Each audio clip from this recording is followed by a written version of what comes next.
Hi, I'm Jenna. I'm 31 and I decided to take up pottery as a new hobby. And I'm here to tell you it is never too late to try something new.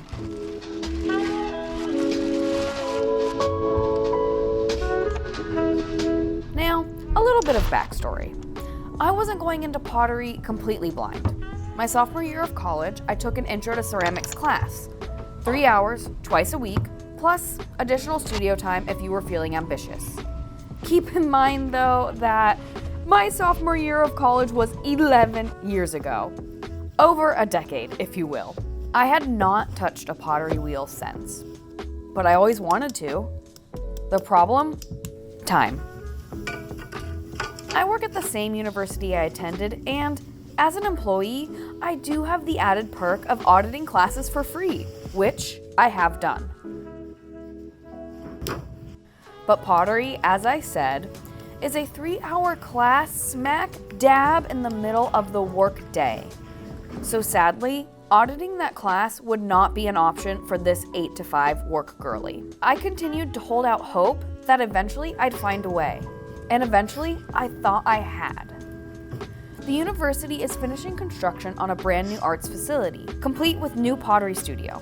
I figured I could watch enough YouTube videos to reteach myself pottery and use this studio during my off hours, like staff had done before. I got myself all excited and worked up about pottery again. I did as I do and began spending hours scrolling Pinterest, saving hundreds of inspiration ideas for ceramics I could make.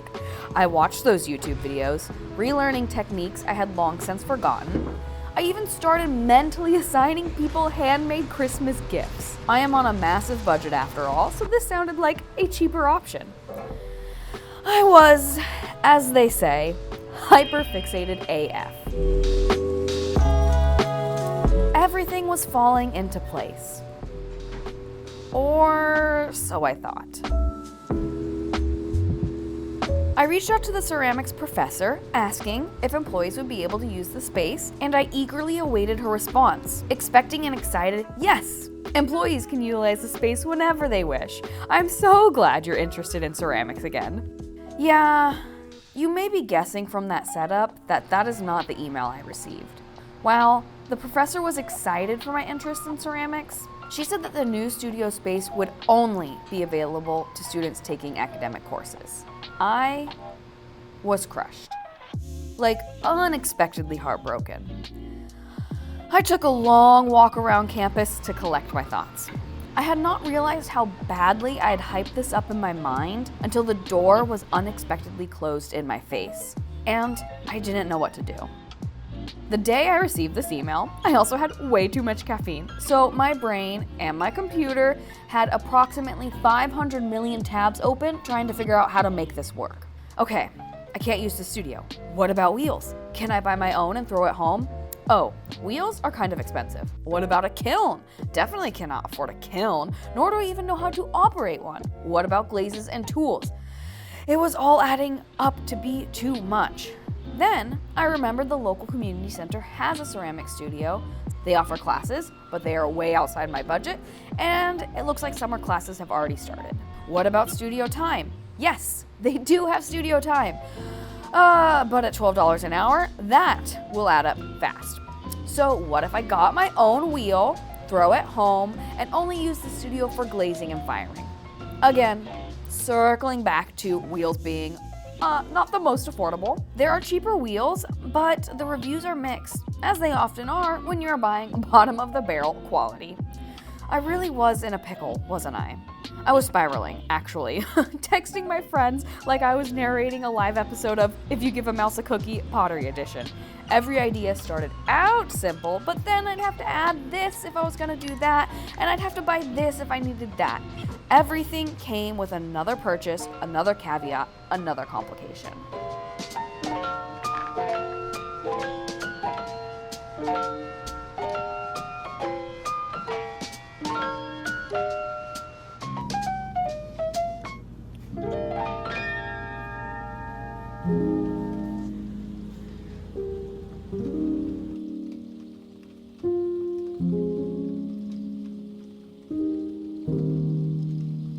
minutes after I sent that frantic, caffeine-induced psychosis of a text, I got my sign. A literal fortune cookie from Panda Freaking Express. I don't hold much stock in fortune cookies, though they are fun and sometimes a good laugh. One time, a fortune cookie told me I was a happy man. All right, pop-off cookie. And occasionally, I'll get an especially poignant fortune that I tape to my computer screen to look at day in and day out. But this one, it could not have been more perfectly timed. It felt scripted straight out of a cheesy rom-com or Hallmark Christmas movie. That fortune cookie told me your seemingly lofty dream will come true. 2 minutes after I sent that fever dream text about how pottery couldn't possibly work out for me. My seemingly lofty dream will come true. Well, all right, mass-produced Panda Express fortune cookie, if you say so. I looked deeper into that local studio. I emailed the studio manager 2 days later, and just like that well-timed Hallmark cliche, there was a beginner's ceramics class starting that night from 6 to 9 p.m., exactly after my workday ends. Well, if that ain't kismet, then I don't know what is. But if you've been paying attention, you know I couldn't afford a class to begin with.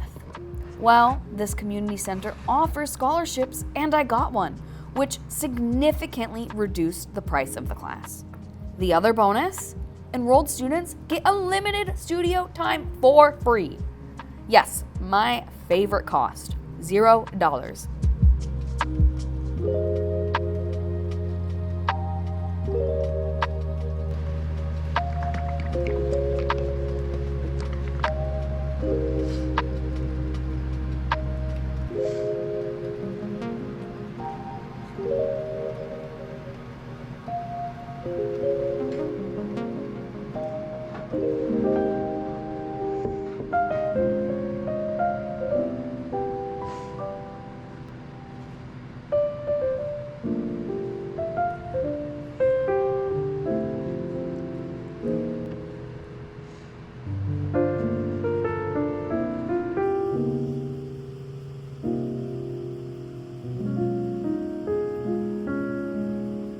I'm now halfway through this 6-week class, and hooked is an understatement.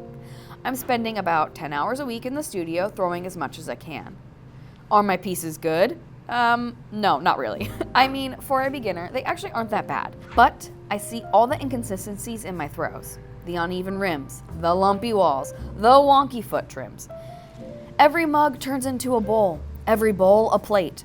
Pottery for the unskilled has a mind of its own. And that's okay.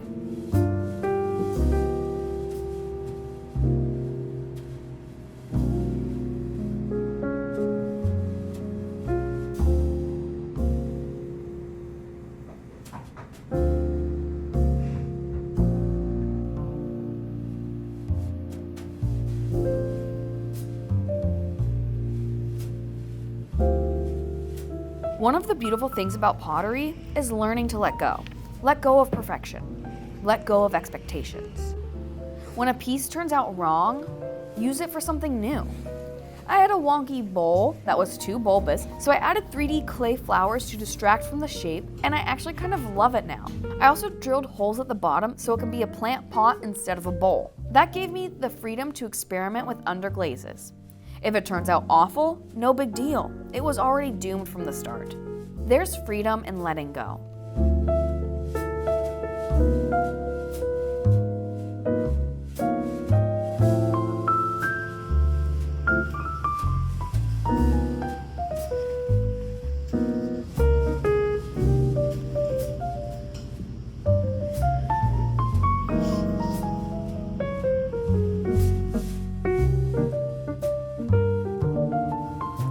Focus on making as much as you can, trying new techniques or experiments at the start when you're throwing at a lower quality. You'll have less fear or hesitation of doing something that will royally mess it up, because it is already kind of messed up, isn't it?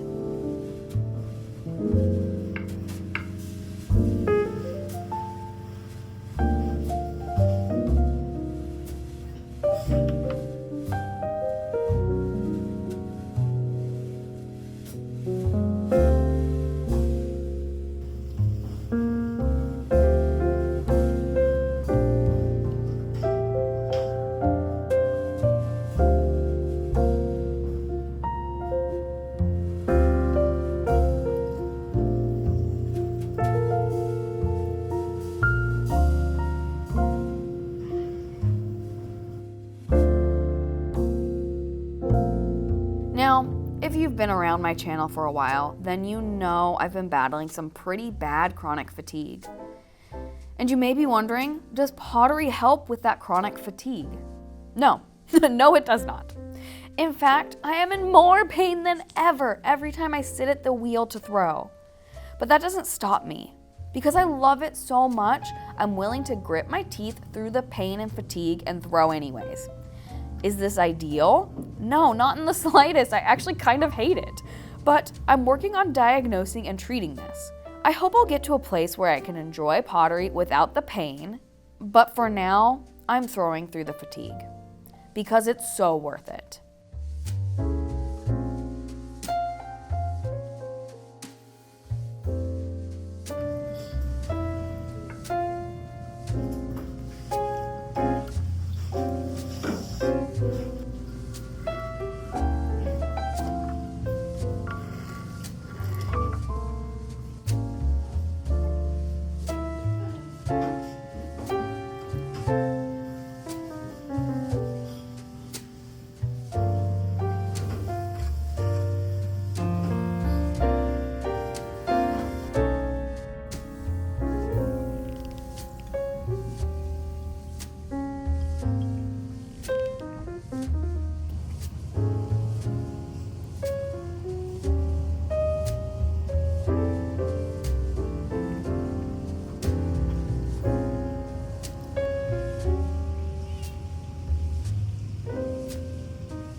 It's working.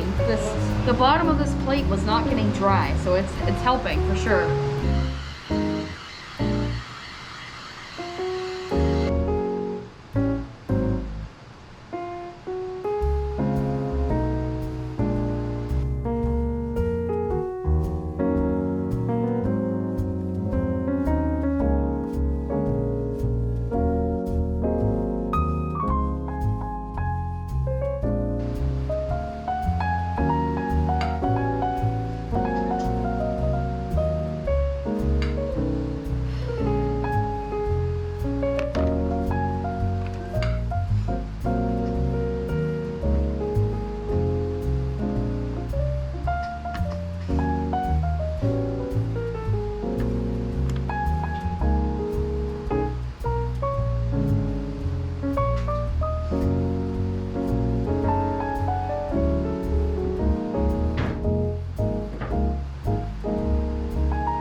Pottery has been deeply therapeutic for me.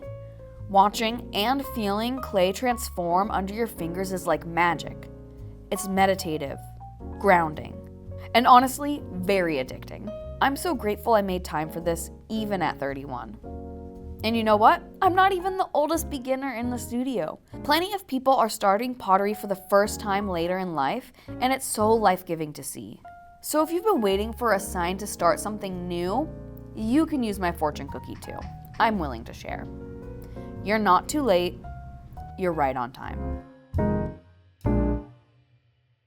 I hope this is a hobby I stick with for a long time. I am prone to bouncing from one art form to another, which is totally fine, but this particular medium has endless possibilities for me. There are so many vessels I want to create, so many ideas I want to try, but even if I don't continue after the 6 weeks are done, I won't regret a single moment of the experience because it was rejuvenating and exhilarating all the same.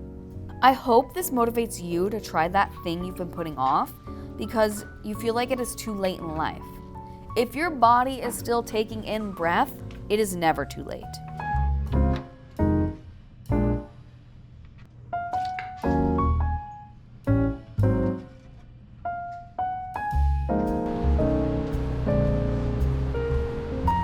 And don't forget to tidy up your space before you're done. Keeping a shared studio tidy is part of the craft too.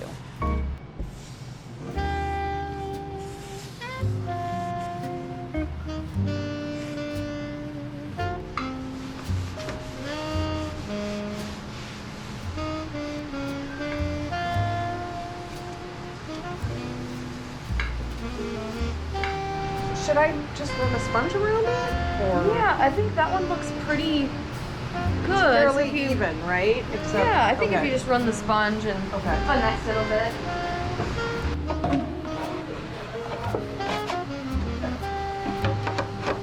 Thanks for hanging with me today. I hope this gave you a little inspiration, or at least a cozy moment to enjoy.